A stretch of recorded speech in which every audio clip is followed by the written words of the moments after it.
नमस्कार, स्वागत है आपका डिबेट 88 में। मैं हूं सनी गंगासागर आपके साथ में और आज का हमारा विषय है टेक ग्रोथ कॉन्क्लेव से निखरेगा मध्य प्रदेश। जी हां, 27 अप्रैल को इंदौर में टेक्नोलॉजी का महाकुंभ लगने जा रहा है और इंदौर को एनिमेशन इंडस्ट्री का नया ग्लोबल हब बनाने की दिशा में यह आयोजन मील का पत्थर साबित हो सकता है।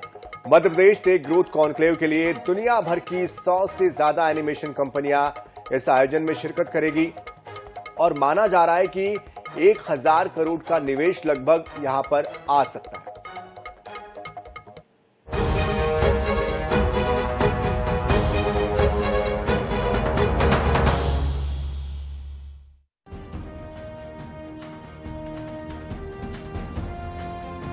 मध्य प्रदेश में आईटी पर केंद्रित प्रदेश का पहला सेक्टर आधारित कॉन्क्लेव 27 अप्रैल को इंदौर में होने जा रहा है। मध्य प्रदेश सरकार का विज्ञान और प्रौद्योगिकी विभाग 27 अप्रैल को इंदौर के ब्रिलियंट कन्वेंशन सेंटर में Madhya Pradesh take growth conclave 2025 के नाम से आईटी कॉन्क्लेव का आयोजन करने जा रहा है। यह आयोजन ग्लोबल इन्वेस्टर समिट 2025 के दौरान की गई महत्वपूर्ण निवेश घोषणाओं को जमीनी स्तर पर क्रियान्वित करने के लिए किया जा रहा है। आईटी कॉन्क्लेव में मुख्यमंत्री डॉक्टर मोहन यादव खुद शिरकत करने पहुंचेंगे। 27 तारीख को आईटी सेक्टर की बड़ी इंडस्ट्री कॉन्क्लेव हम करने वाले हैं और आईटी कॉन्क्लेव के माध्यम से हम अपने सभी बच्चों को, खास करके युवाओं को, रोजगार की दिशा में बड़ा काम करेंगे। उम्मीद करेंगे कि जिस प्रकार से हमने industry conclave, regional industry conclave, global industry conclave की है, ऐसे सारी संभावना के क्षेत्र जहां हमारी सरकार काम कर सकती है, लेकिन हर जगह रोजगार के अवसर बढ़ाने के लिए, राज्य को आगे बढ़ाने के लिए यशस्वी प्रधानमंत्री के नेतृत्व में हम कदम से कदम मिला के चलेंगे। मध्य प्रदेश इंडस्ट्रीज और टेक्निक में बहुत तेजी से आगे बढ़ रहा है। सफल ग्लोबल इन्वेस्टर समिट के बाद इंदौर में कल आईटी और टेक कॉन्क्लेव होगी, जिसमें देश भर की बड़ी आईटी कंपनीज इंदौर में आएँ और यहाँ सेमीकंडक्टर और चिप्स की नई इंडस्ट्रीज लगें। इसको लेकर काम आगे बढ़े, इसको लेकर कल बड़ा आईटी कॉन्क्लेव इंदौर में होगा। इंदौर में रविवार को आयोजित होने वाले आईटी कॉन्क्लेव के दौरान विशेष सत्र का आयोजन किया जाएगा। इसमें विशेष रूप से क्यूरेट की गई film take destination Madhya Pradesh दिखाई जाएगी। इसके बाद नीतिगत घोषणाएं और मध्य प्रदेश राज्य इलेक्ट्रॉनिक विकास निगम यानी कि MPSEDC कॉफी टेबल बुक का अनावरण भी किया जाएगा, जिसमें राज्य की डिजिटल विकास की कहानी भी बताई जाएगी। इसके बाद उत्कृष्टता केंद्रों, सॉफ्टवेयर विकास सुविधाओं और डिजिटल इंफ्रास्ट्रक्चर नोडल का उद्घाटन किया जाएगा। आईटी कॉन्क्लेव के समापन सत्र में मुख्यमंत्री डॉक्टर मोहन यादव इंदौर आने वाली बड़ी आईटी कंपनियों के उद्योगपतियों के साथ 1-to-1 चर्चा भी करेंगे। वैसे इस कॉन्क्लेव को लेकर कांग्रेस अपने चिरपरिचित अंदाज में प्रतिक्रिया देती नजर आई है। कांग्रेस का ये कहना है कि पहले भी कॉन्क्लेव हुए जो जमीन पर उतरे नहीं। जहाँ जहाँ सॉफ्टवेयर इंडस्ट्रीज हैं वहाँ ऑलरेडी एनिमेशन इंडस्ट्री होती ही है। एनिमेशन इंडस्ट्री देखा जाए तो एक तरह से सॉफ्टवेयर इंडस्ट्री का ही पार्ट है। काम करने के बाद बताया जाए, भारतीय जनता पार्टी की मोहन यादव सरकार केवल घोषणाएं करती है और उनका परिणाम जीरो निकलता है। आइए आपको बता दें कि इस टेक ग्रोथ कॉन्क्लेव में क्या ये बड़ी घोषणाएं होगी। मध्य प्रदेश में आने वाली एनिमेशन कंपनियों को अलग अलग योजनाओं में 30% तक की सब्सिडी दी जाएगी। बजट पर आधारित कई योजनाओं के अंतर्गत कंपनियों को टैक्स में बड़ी छूट दी जाएगी। मध्य प्रदेश के युवाओं को अवसर देने वाली कंपनियों को विशेष पैकेज भी दिए जाएंगे। मध्य प्रदेश के फाइन आर्ट्स कॉलेजों में टेक्नोलॉजी लैब बनेंगे। प्रदेश के होनहार छात्रों को पढ़ाने का खर्च सरकार उठाएगी। सेंट्रल एक्सीलेंस सिस्टम के तहत छात्रों को उच्च शिक्षा से जोड़ा जाएगा। Bureau report, INS 24/7। तो टेक ग्रोथ कॉन्क्लेव से निखरेगा मध्य प्रदेश। जी हां, जो कोशिशें हो रही है उसके बाद हमने ये लिखा है, क्योंकि उम्मीद तो जरूर जगी है। और इस विषय पर बात करने के लिए हमारे साथ हमारे खास मेहमान जुड़ चुके हैं। डॉक्टर ब्रजेश पांडे, प्रवक्ता भारतीय जनता पार्टी, समर सिंह जी, प्रवक्ता कांग्रेस, डॉक्टर RK शुक्ला, राजनीतिक विश्लेषक। आप तीनों का बहुत बहुत स्वागत है। सबसे पहले समर सिंह जी, आपके पास ही मैं आना चाहता हूं। कैसे देख रहे हैं इस कॉन्क्लेव को, कितनी इससे उम्मीदें हैं? देश के युवा को और कांग्रेस पार्टी को उम्मीद के ऊपर ही अपना जीवन काटना पड़ रहा है, क्योंकि हम सबसे चाह रहे हैं कि भारतीय जनता पार्टी की सरकार पिछले 20 सालों के अंदर जो ग्रोथ नहीं दे पाई यहाँ के युवाओं को, बेरोजगार को, वो कभी तो उस चीज को देने का प्रयास करेगी। हमने कहानी सुनी थी कि थॉमस अल्बर्ट एडिसन ने जब बल्ब का उपयोग आविष्कार किया तो उसने 1000 जो है आविष्कार मतलब प्रयोग करके देख लिया, लेकिन उसका नहीं हुआ। तो उनका कहना था कि अगले वाले से होगा। तो इसी प्रकार के जो है नए नए कार्यक्रम भारतीय जनता पार्टी की सरकार कर रही है, लेकिन उससे आविष्कार जो है बल्ब का नहीं हो पा रहा है। बस प्रदेश की जनता की गाड़ी कमाई जो है इन कार्यक्रमों में लग रही है। मैं आपको बताना चाहूँ सनी भाई कि 2023 12-13 जनवरी 2023 को शिवराज सिंह चौहान जी के कार्यकाल के अंदर बोला गया था एक इन्वेस्टर मीट के अंदर ही कि 78,000 करोड़ रुपए का जो है इन्वेस्टमेंट ही करेंगे आईटी कंपनी के लिए इंदौर के अंदर, जिससे 15 लाख जो है रोजगार आएंगे। आज लगभग उस चीज को 2 साल से ऊपर हो गया है। हम पूछते हैं भारतीय जनता पार्टी से कि आप बताइए कि आपने जो 2 साल पहले कार्यक्रम किया था, जब आपने लोगों को सच बात दिखाए थे, तो उसके अंदर आपने 15 लाख में से कितने लोगों को जो है रोजगार दिया है। भारतीय जनता पार्टी की जो सरकार है वो हर कदम पर मध्य प्रदेश की जनता को लूटने की, बरगलाने की, झूठ बोलने की काम कर रही है। आप देखिए यहाँ पर 1 करोड़ से ऊपर रजिस्टर्ड अनरजिस्टर्ड जो है बेरोजगार हो चुके हैं। यहाँ पर आप महंगाई देखिए किस प्रकार से, आप पत्थर उठा के मारोगे। चलिए वापस आऊंगा मैं, समर जी आपके पास वापस आऊंगा। पहले राउंड में हम एक ओपनिंग स्टेटमेंट चाहते हैं बस आपका। डॉक्टर ब्रजेश पांडे, विपक्ष को तो विश्वास नहीं है, लेकिन बार बार ये जो आयोजन हो रहे हैं एक उम्मीद जगती है, इस आयोजन से कितनी उम्मीद करें?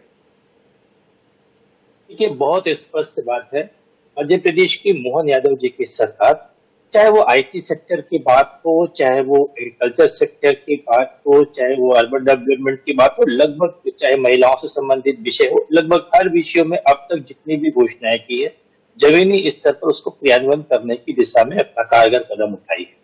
जहां तक कल से जो इंदौर में ये इस तरह की शुरुआत हो रही है, उसमें 100 से ज्यादा कंपनियां जो है वो रजिस्ट्रेशन हुई हैं और वो मध्य प्रदेश को एनिमेशन हब बनाने की दिशा में जो है मील का पत्थर साबित होंगी। क्योंकि अगर दृढ़ इच्छा शक्ति हो, सोच सही हो, मन में संकल्प शक्ति है, तो बहुत अच्छी सफलताएं अर्जित होती हैं। जहां तक अभी हमारे कांग्रेस के विद्वान प्रवक्ता मित्र कह रहे थे, मैं इनसे कहना चाहूंगा कि शायद ये वो वक्त भूल जाते हैं जब 2018 में सरकार कांग्रेस की थी, कमलनाथ जी मुख्यमंत्री थे। देखिए ठीक है, 18 महीने की सरकार थी, लेकिन 18 महीने की सरकार ने 18 दिन का भी ऐसा कार्य करके नहीं दिखाया इंडस्ट्री के क्षेत्र में।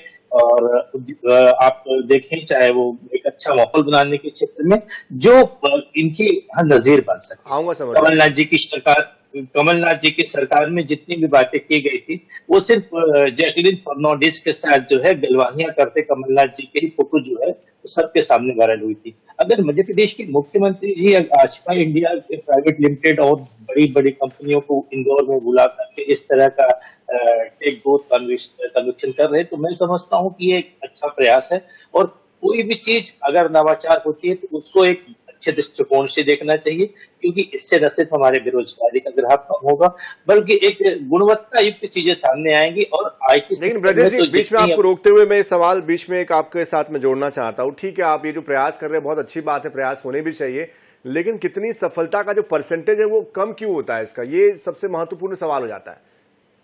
जी, क्या पूछा आपने? आयोजन तो आपने कर रहे हैं, आप इसके पहले भी आप इन्वेस्टर मीट कर चुके हैं, तमाम आयोजन आप करते आ रहे हैं, लेकिन उसका जो कन्वर्जन रेट है वो कितना है, वो कितना आप धरातल पर उतार पा रहे हैं?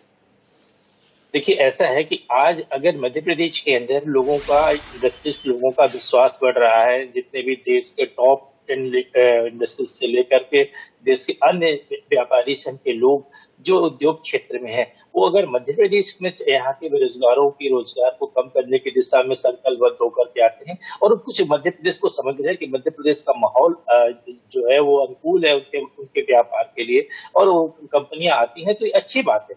दूसरी बात, जो हमारे पास 500 करोड़ रुपए से अधिक के प्रस्ताव जिसमें हमें आने की उम्मीद है और जो कल से कारगर दिखेगा, मुख्यमंत्री जी ने कहा है, मैं समझता हूँ कि ये इसकी जो टेक्नोलॉजी है आईटी की, चाहे वो सॉफ्टवेयर की हो चाहे हार्डवेयर की हो, आईटी सेक्टर में जितने भी प्रयोग होंगे, मैं बार बार कह रहा हूँ क्योंकि मैं खुद इंजीनियरिंग का छात्र रहा हूँ, आप जितने ही प्रयोग करेंगे, जितने ही अन्वेषण करेंगे, उतनी ही नई चीजें आपको प्राप्त होगी। और जो नई जनरेशन है वो बहुत हाईटेक है और इस क्षेत्र के माध्यम से अपने को जोड़ना चाह रही है। मुख्यमंत्री जी प्रयास कर रहे हैं, कम से कम उस तरह की काम तो नहीं करेंगे कमलनाथ जी, केवल खोता चना बाजे खाना वाला काम कर रहे हैं। ठीक है, कमलनाथ जी वैसे भी 15 महीने की सरकार में उनको दोष देने से कोई अर्थ नहीं है, क्योंकि 20 साल से आप सत्ता पर काबिज है, तो जिम्मेदारी आपकी ज्यादा बढ़ जाती है, उम्मीदें आपसे ज्यादा बढ़ जाती है। डॉक्टर आर के शुक्ला को मिलाना चाह रहा हूं। आर के शुक्ला जी, क्या इसको सिर्फ एक आयोजन की तरह देखा जाए, एक आस भरी नजर से देखा जाए कि इससे बदलाव हो जाएगा, या फिर सिर्फ एक अपने आप को प्रमोट करने का एक इवेंट, इस तरह का इवेंट होता है? अब तक के जो इवेंट हुए उसको लेकर और अभी होने वाले इवेंट को लेकर आप क्या देखते हैं, क्या सोचते हैं? देखिए, अगर हम पिछले 20-25 साल का इतिहास देखें तो उसके हिसाब से तो एक सिर्फ एक आयोजन नजर आता है, लेकिन हाँ, शुरुआत है, आशा है, उम्मीद है। हमारे प्रदेश का युवा आशा कर रहा है कि हो सकता है मोहन यादव जी कुछ नया कर जाएं, कुछ रोजगार दे जाएं। तो इस हिसाब से भी हम देखें तो ठीक है, उम्मीद की एक किरण नजर आ रही है। इंदौर में कल वो एक कार्यक्रम है, टेक्नोलॉजी का महाकुंभ नाम से दिया गया है। 100 से अधिक कंपनियां आने वाली हैं, 1000 करोड़ 500 करोड़ का इन्वेस्टमेंट होने की संभावना है। उचित कदम है, स्वागत योग्य है, लेकिन वो धरातल पर दिखाई देना चाहिए। बिल्कुल, 20-25 सालों में ऐसा इतिहास ही बन के ना रह जाए। बिल्कुल महत्वपूर्ण यही हो जाता है कि धरातल पर दिखाई देना चाहिए। इसमें आपको कुछ मैं एड ऑन करना चाहता हूं।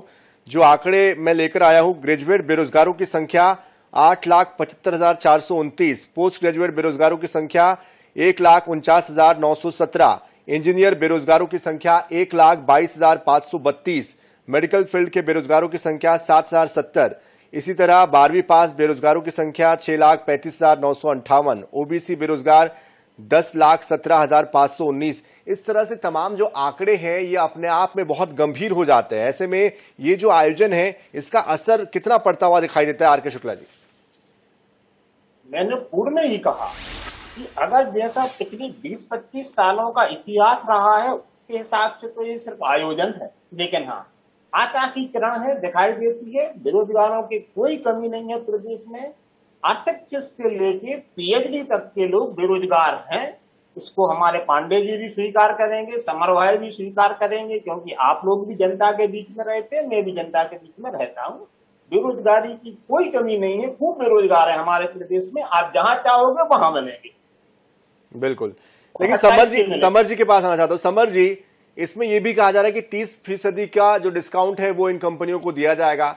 साथ ही जो बच्चे इसके जरिए अपने आप को स्किल डेवलप करेंगे उनका जो खर्चा है वो सरकार उठाएगी। ऐसी कई बातें इसमें कही गई है।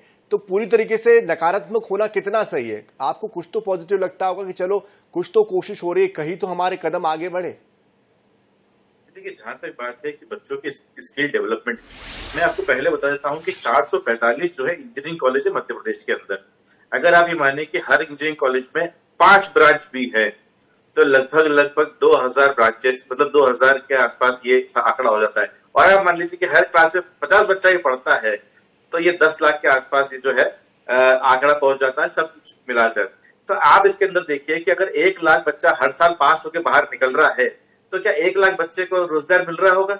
नहीं मिल रहा है। आप ये रोजगार विभाग के जो आंकड़े हमें बता रहे हैं, मैं बता रहा हूँ कि व्यापक की और एमपीपीएससी की परीक्षा देने के लिए अंदर एक नॉर्म्स है कि जब भी आप फॉर्म भरने जाएंगे वहां पर तो आपको वहां पर रोजगार कार्यालय का पंजीयन करवाना होना चाहिए। ये सिर्फ वो बच्चे हैं जो सरकारी नौकरी के लिए अप्लाई कर रहे हैं। इससे 10 गुना ज्यादा ऐसे बेरोजगार इंजीनियर हमारे भाई हैं जिनका रोजगार कार्यालय में पंजीयन भी नहीं है। और ये बात पूरी जिम्मेदारी के साथ में ठोक कर बात बता रहा हूं मैं कि अगर कल आप सड़क पर कैमरा लेके निकल जाएंगे तो आपको ये हकीकत सामने आ जाएगी किस प्रकार से काम चल रहा है। दूसरी बात, हम पहले चाहेंगे कि भारतीय जनता पार्टी पूर्व में 7 इन्वेस्टर मीट ये लोग कर चुके हैं। और इसके अंदर बता दूं कि टीसीएस और इंफोसिस जैसी कंपनियों को जैसी कंपनियों को भी नोटिस सर्व किया गया है कि आपने जितना बोला था उतना निवेश नहीं करा है। कुल मिला के अगर देखा जाए तो पूरे पिछले 20 सालों के अंदर अगर आप देखेंगे तो 2 टेक कंपनियां आपको दिखेगी इंदौर के एयरपोर्ट रोड पर, जिसे बोलते हैं टीसीएस और इंफोसिस। इसके अलावा तीसरी कंपनी का नाम नहीं है। तो कुल मिला के है कि यहाँ पर टैक्स पेयर के पैसे से जो इवेंट किए जा रहे हैं, 7 इन्वेस्टर मीट के अंदर बोला जाता है कि 20,000 करोड़ रुपए का जो है 20 लाख करोड़ रुपए का जो निवेश आएगा। और आपने भी हमारे भाई पांडे जी से पूछा है कि परसेंटेज बता दीजिए। ये नहीं बता पाए, मैं बताता हूँ परसेंटेज कितना है। इनका परसेंटेज है 6.77। मतलब एक बच्चे को 10वीं 12वीं की कक्षा में पास होने के लिए 33% चाहिए, इन्हें 6% 7% मिलता है। उसके बाद में भी ये जनता को झूठ बोलने और बरगलाने से बाज नहीं आते। अरे इनको तो पहले श्वेत पत्र लेके आना चाहिए कि इन्होंने पूर्व में क्या आयोजन के माध्यम से कितना इसमें आया है। और दूसरी बात, जीआईएस के इन्होंने बोला कि 100 से अधिक कंपनियों का रजिस्ट्रेशन हो चुका है। मैं सनी भाई आपको अभी इस पर चैलेंज कर रहा हूं कि आप एक कंपनी के नाम से चले जाइए और खुद के आपके सामने जो लैपटॉप है उससे आप रजिस्ट्रेशन करके वहां पर चले, आपको वहां पर एंट्री मिल जाएगी। कुछ नाम मेरे पास भी है, माइक्रोसॉफ्ट है, गूगल है, निविडिया है, ये कुछ टेक कंपनियां जिन्होंने रजिस्ट्रेशन किया है और इसमें 300 से ज्यादा तकनीकी विशेषज्ञ, उद्योगपति, नीति निर्माता, निवेशक शामिल होने की बात कही गई है। सनी भाई अगर शीर्ष के 5-10 नामों को छोड़ दिया जाए तो जीआईएस के अंदर भी हमने ये देखा है कि शाम होते होते किस प्रकार से निवेशकों ने थालियां लूटने का काम किया था। आपने भी वो तस्वीर देखी है और प्रदेश में सभी मीडिया चैनल ने उस चीज को दिखाई किस प्रकार से निवेशक जो थाली लूट रहे थे। तो हमारा आरोप यह है भारतीय जनता पार्टी पे कि श्वेत पत्र लेकर आए और दूसरी बात है कि उन लोगों के नाम सार्वजनिक करें। मतलब आपको कोई उम्मीद नहीं है बिल्कुल भी इस आयोजन से, कहीं पर भी आपको उम्मीद नहीं, आपको एक नकारात्मक भाव इसका है कि आयोजन होते हैं लेकिन होता कुछ नहीं है। आप मेरी बात सुनिए, उम्मीद पे दुनिया कायम है, बिल्कुल हम भी इस चीज को बहुत अच्छे से मानते हैं और उसी उम्मीद के चलते आज भारत सरकार को लोग वोट देते जा रहे हैं मोदी। लेकिन आप कह नहीं रहे ना, आप तो नेगेटिविटी गिना रहे हैं इस बात की। ठीक है, आपने जो परसेंटेज बताया बहुत अच्छी बात है, ये होना चाहिए, आंख खोलने वाली बातें होनी चाहिए, लेकिन साथ साथ थोड़ी उम्मीद भी रखनी चाहिए क्योंकि अंततः हमारा प्रयास तो मध्य प्रदेश को आगे बढ़ाना है। मैं वही सनी भाई, अगर आपने 8वीं 10वीं का अगर साइंस पढ़ा हो तो उसमें बोलते हैं लिटमस टेस्ट पेपर। उस लिटमस टेस्ट से क्या होता है कि पता चलता है कि एसिड है कि बेसिक है। चलिए जवाब ले लेते हैं ब्रिजेश जी। उन्होंने तो पूरी तैयारी करके आए हैं, वो आज समर जी तैयारी के साथ आए, बाकायदा 6.67% आपका कन्वर्जन रेट तक बता दिया उन्होंने। ऐसे में इस आयोजन को लेकर क्या उम्मीद माने, हम क्या उम्मीद करें? और उसमें एक आंकड़ा मैं और जोड़ देता हूं, 1,22,532 रजिस्टर्ड इंजीनियर बेरोजगार हमारे भाई हैं, उनको क्या सोचना चाहिए इन आंकड़ों के बाद? देखिए सनी भाई, मैंने आपसे कहा विकास एक दिन की क्रिया नहीं होती, विकास का प्रक्रिया का नाम होता है। हम इनकी सरकार जब थी कमलनाथ जी की सरकार, जिसके बारे में मैंने भी आपको उल्लेखन किया आपके सामने सनी भाई, मैंने कहा कि उस समय इनकी सरकार ने अगर कुछ गुणात्मक कार्य किया हो तो जरा उसके बारे में बताएं। हम उनके बारे में बता दे रहे हैं। कमलनाथ जी की सरकार के 18 महीने के कार्यकाल में 2% भी ऐसे कार्य नहीं हुए जिसे गिनाया जा सके, जो उनका उल्लेख किया जा सके।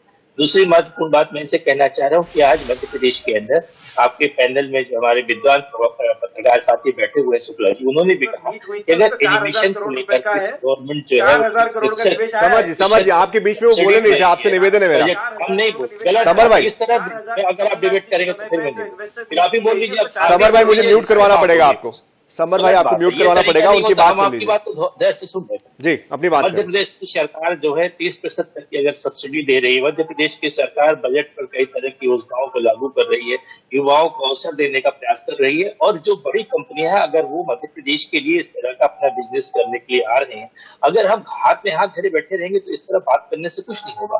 कहीं ना कहीं सकारात्मकता का माहौल रखना चाहिए। Energy can not be created, not destroyed, but it can be transferred from one place to another place. इस तरह की बातें अच्छी नहीं लगती कि हर चीज में नकारात्मकता देखें।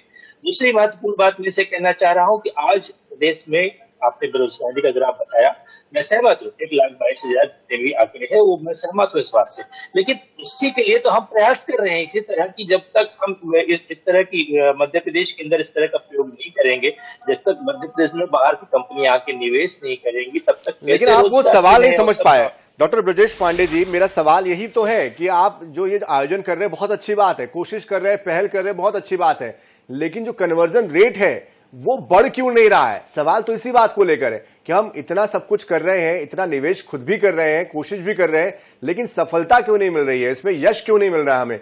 वो ये जो यश वाला शब्द है ना, वो यही पे तो मात खा रहे हैं हम कि ये जो 7-8 आयोजन हो चुके हैं अब तक के, उसका आखिर में जो निकल कर आ रहा है वो 6.67%। आपका जो सवाल है उसका उत्तर मुझसे पहले लीजिए। कोई भी स्टैटिक्स रेट जो होता है दिन में नहीं बनता, आप पहले इन कंपनियों को लॉन्च करने दीजिए, इनको बिजनेस करने दीजिए। अगर वो मध्य प्रदेश में आकर के अच्छा व्यापार देंगे, अच्छा आउटपुट देंगे, लोगों के उनके प्रति विश्वास बढ़ेगा। हम समझते हैं अगर आप उद्योग के क्षेत्र में, निवेश के क्षेत्र में चीज ला रहे हैं, अगर हम बेरोजगारी की दिशा में उनके रोजगार का जो आप कम कर रहे हैं उस पर फोकस होना चाहिए, ना कि उस पर नुक्ताचीनी करने के। अगर आप नुक्ताचीनी ही करते रहेंगे तो नहीं, हम नुक्ताचीनी निकाल नहीं रहे, हम तो एक सामान्य से सवाल पूछ रहे हैं। हमको तो उम्मीद है, इसलिए हमने लिखा हुआ है मध्य प्रदेश में कॉन्क्लेव से निखरेगा मध्य प्रदेश, ये तो हमने लिखा ही है कि हमें उम्मीद है। लेकिन डॉक्टर आर के शुक्ला जी, फाइनल कमेंट आपसे, क्या मध्य प्रदेश निखर पाएगा इस तरह के इवेंट से, कि सिर्फ श्रेय की राजनीति होती रहेगी कि हमने इतने इवेंट किए, हमने इतने इवेंट किए?